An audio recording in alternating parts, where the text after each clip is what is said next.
Bonjour à tous et bienvenue sur ma chaîne. Alors aujourd'hui je vous présente la réalisation d'une petite abeille porte-cure-dents. Donc elle est réalisée en sapelli, châtaignier et en charme. Donc vous voyez, vous avez les cure-dents qui sortent par derrière. Là vous avez une tête, un corps. Vraiment très facile à réaliser. On va regarder ça ensemble. Alors pour vous aider, je vous mets à disposition sur mon site un plan de la réalisation. Hein. Ça sera plus facile pour vous si vous voulez vous aider. Et puis on va faire ça ensemble.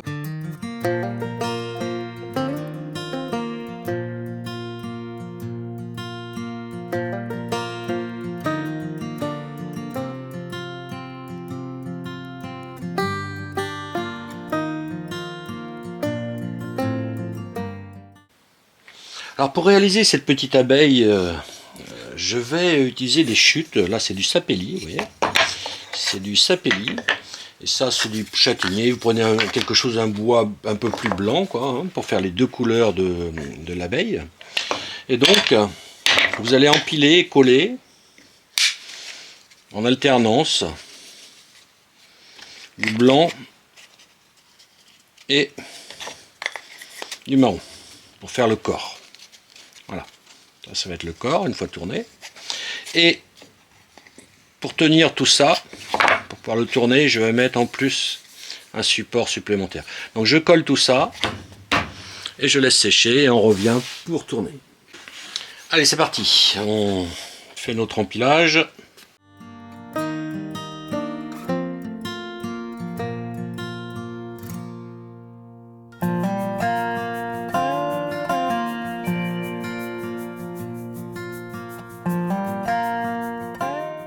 Et voilà, c'est sec. Alors, on en est où? Donc j'ai sandwiché deux bois de couleurs différentes pour faire mon abeille, le corps de mon abeille. J'ai un petit morceau de charme qui va me permettre de faire la tête. J'ai fait un plan que je vous mettrai à disposition, hein, donc qui regroupe principalement le corps, la tête. C'est vraiment très simple, hein. Ça rappelle des dimensions. Vous avez vu que j'ai mis des controns pour que je puisse passer un forêt facilement Forstner. J'ai mis aussi sur ce plan les gabarits qui vont permettre de faire la tête et le corps si vous voulez aller plus vite. Pareil, donc c'est découpé dans du calendrier, rien de spécial.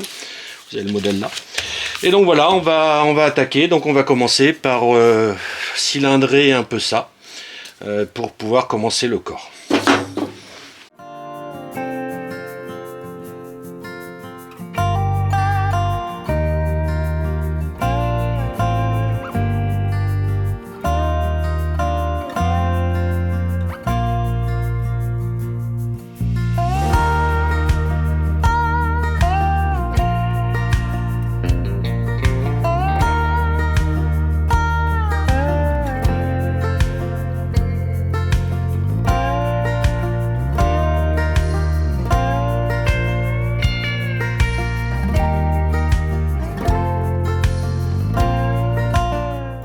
Alors voilà, j'ai fait mon morceau alterné. Je vais le descendre, comme vous voyez d'après le plan, je vais le descendre à 50 mm, ce qui correspondra à une prise pour mon mandrin. Comme ça, je pourrais retourner la pièce et commencer à la creuser sur le mandrin pour faire l'intérieur de la pièce.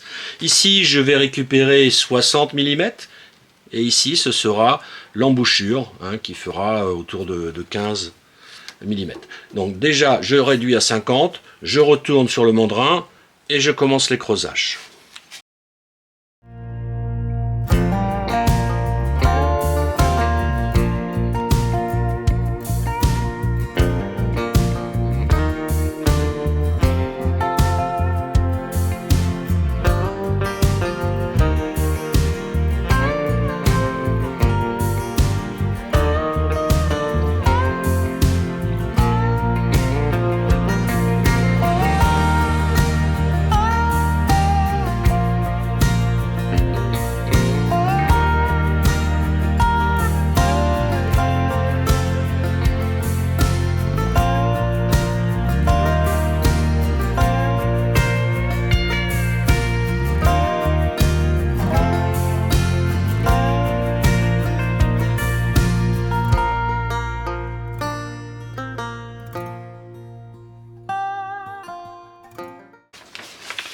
Bon, le trou, je vais le faire à 20. Donc je fais un petit avant-trou avant à 15 et après je ferai le 20. Donc on verra après, là je finirai ça avec mes outils carburant pour faire le rond, l'arrondi. Donc faites attention à la profondeur comme d'habitude. Hein. Vérifiez bien, faites attention de ne pas aller trop loin.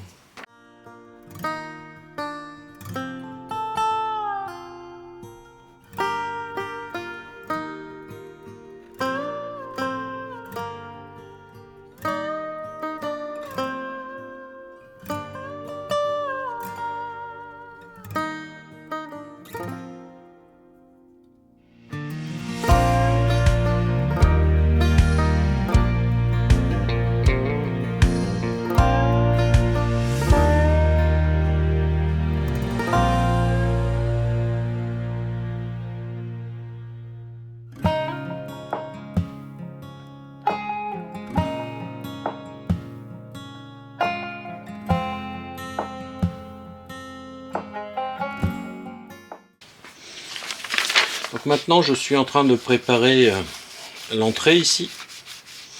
Donc à 20 à l'intérieur et donc à l'extérieur je serai à 30. Voilà. Donc je prépare ça. Et donc la profondeur c'est 15 ici.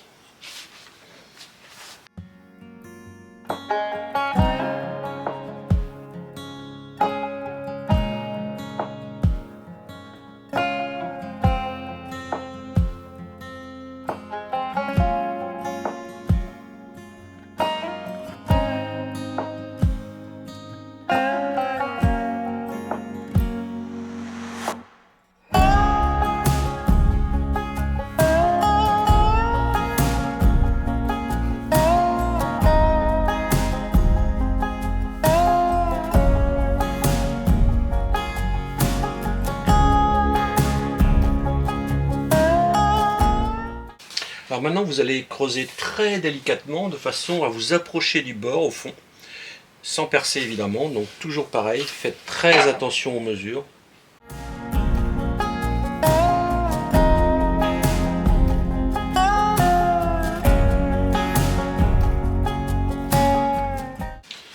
Donc ce qui est important, c'est que le trou soit conique de façon à ce que les cure-dents sortent. Parce que si vous laissez un plat au bout, fait avec un fourré Fosner, ça ira pas. Donc soit vous faites comme moi, vous mettez ça pour arrondir un peu, c'est délicat. Soit vous prenez, si vous en avez, un fourré de vin, mais c'est pas courant, hein, de façon à faire une entrée conique ici.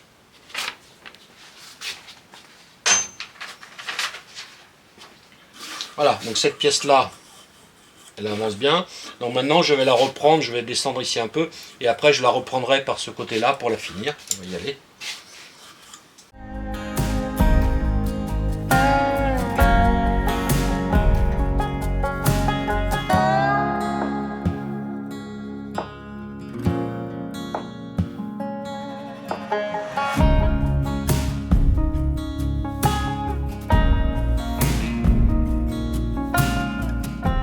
Donc maintenant je vais accrocher ça dans un endrain par l'autre côté. Donc je mets la contrepointe pour le centrer. Je serre. Pas trop pour l'instant, je vérifie que ça tourne rond. À peu près. Je serre donc l'embouchure que j'avais. Donc tant que je peux garder la contrepointe, je la garde. Et je vais commencer à faire ma forme.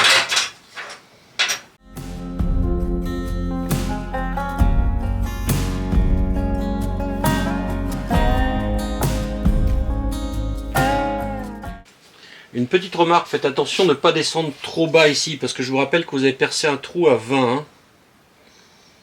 Il y a un trou qui a été fait à 20 ici. Donc il ne faudrait pas descendre trop vite ici et percer. Hein. Donc faites attention à la sortie. Hein.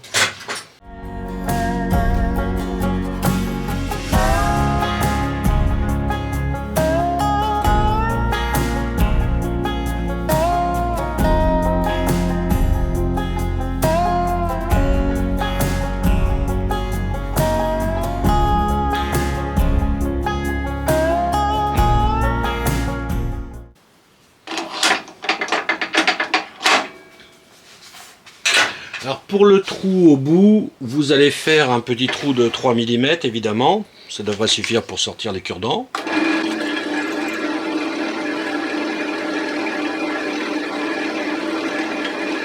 Voilà. Là, à la fin, vous la faites un peu comme vous voulez, hein, donc c'est vraiment un choix. Je vais peut-être remettre un peu plus pointu ici. Hein. Mais faites attention juste de ne pas dépasser les 20 mm que vous avez mis au bout, quoi. Donc voilà le corps, hein, donc déjà dégrossi. Donc maintenant, je vais commencer à faire la tête. Pour la tête, je viens mettre un petit bout de charme. Je vais faire la tête là-dedans. Il est un peu gros, mais bon, ça ira quand même. Donc la tête, pour votre information, elle fait... Je ressors le plan donc pour la tête. La tête, elle fait un rayon d'environ 45. Hein. 22, enfin rayon, pardon, 22, ce qui fait 44, 45 à peu près. Donc je vais dégrossir à 45. Je vais percer après ensuite un trou de diamètre 30 sur une profondeur de tout petit peu plus de 15 pour que ça puisse revenir dedans. Et puis ça sera pas mal. Allez, on y va.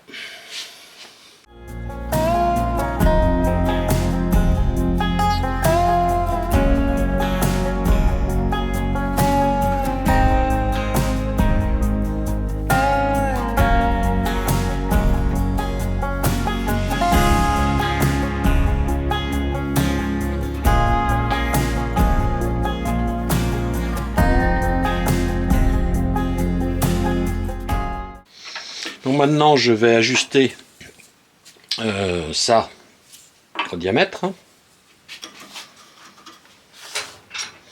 Donc je ne le fais pas au four et Forstner parce qu'il pourrait agrandir un tout petit peu plus. Donc je vais le faire avec ça en agrandissant légèrement avec ça. Voilà. Et je vais tomber au bout d'un moment dedans.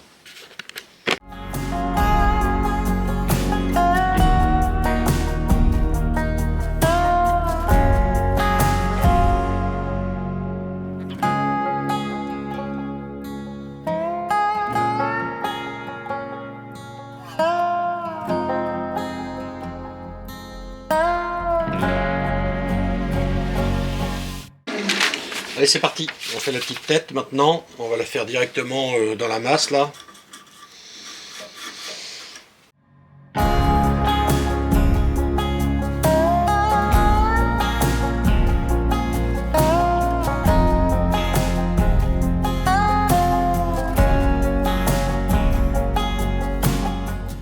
Allez, on finit tout ça. Voilà. On va poncer un peu ça. Et puis on va couper.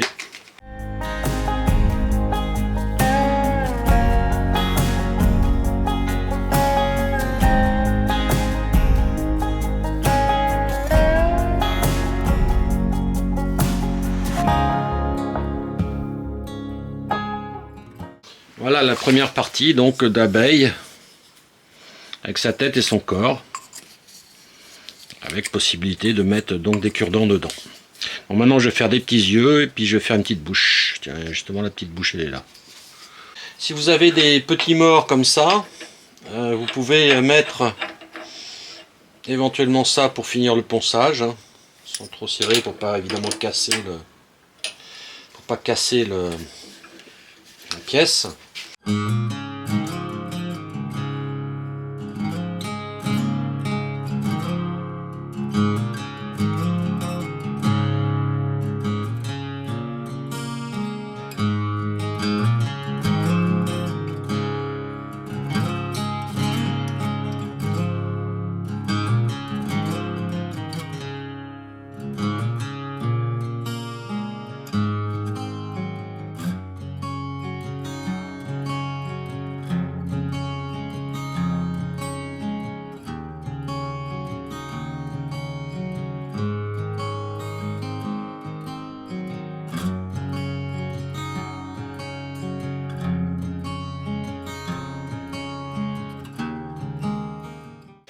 Alors on continue pour mettre ces deux yeux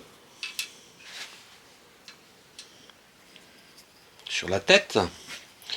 Donc je vais tracer, c'est juste un repère, avec une distance de 20 mm, je vais tracer un cercle de façon à être sûr que mes deux yeux sont au même niveau. Voilà, et donc je vais pouvoir percer à l'endroit de ce trait que je viens de faire. Alors l'écartement des yeux, après ça va être un peu au feeling. Voilà la position de mes deux yeux. On va vérifier. Donc j'ai fait un cercle ici de 2. Et après j'ai pris 2 pour faire les positions des deux yeux. Après vous ajustez selon votre goût, hein, mais je regarde si ça donne quelque chose de sympa. On fera ça. C'est pas mal. Donc maintenant je vais percer des trous ici et là, de façon à pouvoir faire une réserve pour mes yeux. Je vais percer 2 trous de 3. C'est juste pour pré-marquer, hein, juste en surface.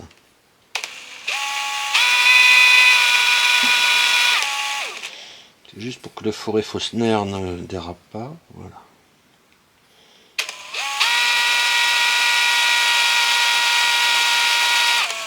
Voilà.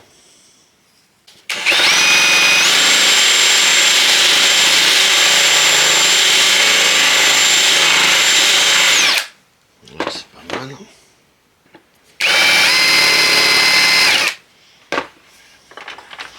Voilà. On va pouvoir poser les deux yeux dessus. Allez, maintenant on va coller ça.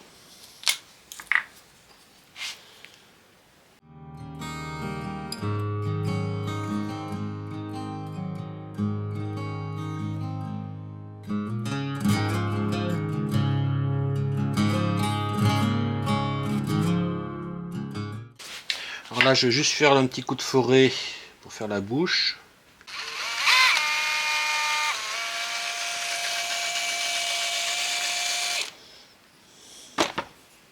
Parfait. Donc avant de faire les finitions de cette petite bête, il me reste juste une chose à faire, c'est pour éviter que ça tourne, il faut que je fasse un plat. Alors comme la tête tourne ici, le plat vous le faites où vous voulez, quoi. Donc là j'ai un petit truc qui dépasse là, un petit nœud, je vais le faire là.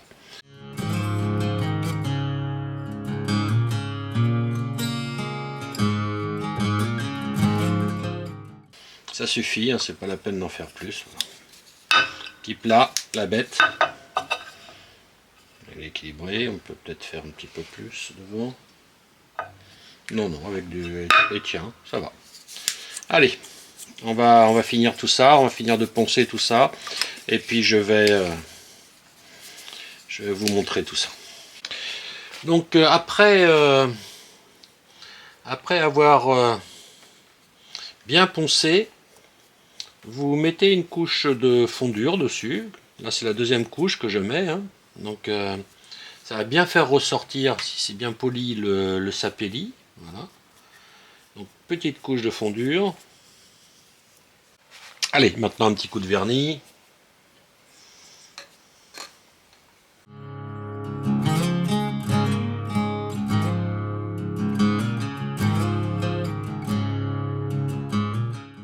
Donc voilà, là les deux couches sont terminées là-dessus, c'est au séchage.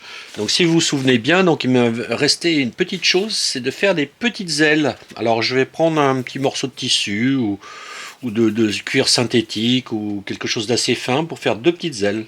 Donc vous avez un gabarit sur le plan éventuellement. Alors j'ai découpé deux petites ailes dans du cuir synthétique, c'est un petit bout de chute que j'ai trouvé là. Donc c'est des petits bouts de tissu, vous pouvez mettre autre chose, mais j'aime bien mettre des petits bouts de tissu ou de cuir. Cuir, c'est un peu plus pratique. Donc vous faites un petit trait ici, là j'ai fait un petit trait délicat, et donc je vais venir poser donc mes deux ailes.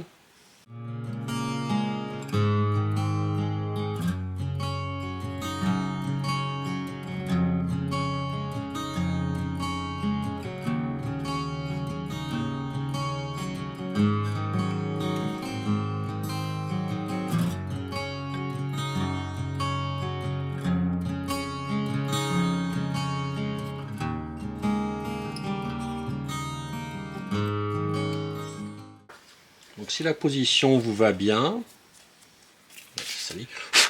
si la position vous va bien, donc vous pouvez mettre un tout petit point de colle dessous. Avec un cure-dent, ça se fait tout seul. Hein.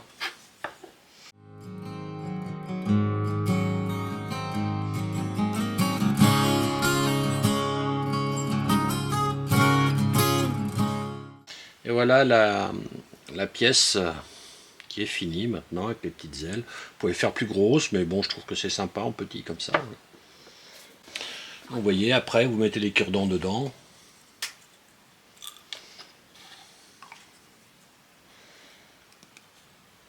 Et donc ça fait un distributeur à cure-dents. Voilà. Voilà la chose.